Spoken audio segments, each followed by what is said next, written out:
వచ్చింది. యేసుప్రభు వారు మన హృదయాల్లోనికి, మన జీవితంలోనికి వస్తే మనకు విలువ వస్తుందండి. సిగ్గుపడతారు, వామ్మో ఆ దేవుడా, యేసుప్రభు వారా అని సిగ్గుపడతారు.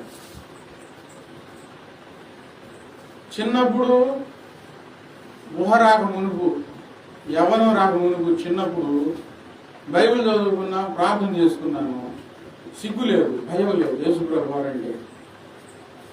యవ్వనం వచ్చిన తర్వాత సిగ్గు వచ్చింది. వామో చర్చికి వెళ్తే వాళ్ళలో వెలిసిపోయారని అంటారుగా, వీడియో వచ్చింది. కానీ యేసుప్రభు వారి యొక్క ప్రేమను తెలుసుకొని, ఆయన శక్తి సంపన్నతలను తెలుసుకొని, ఆయన మరణాన్ని జయించిన విధానం తెలుసుకొని, పాపాన్ని ఎలాగ జయించాడో, పాపం కోసం ఎలాగ మన కోసం ఆయన సిలువలో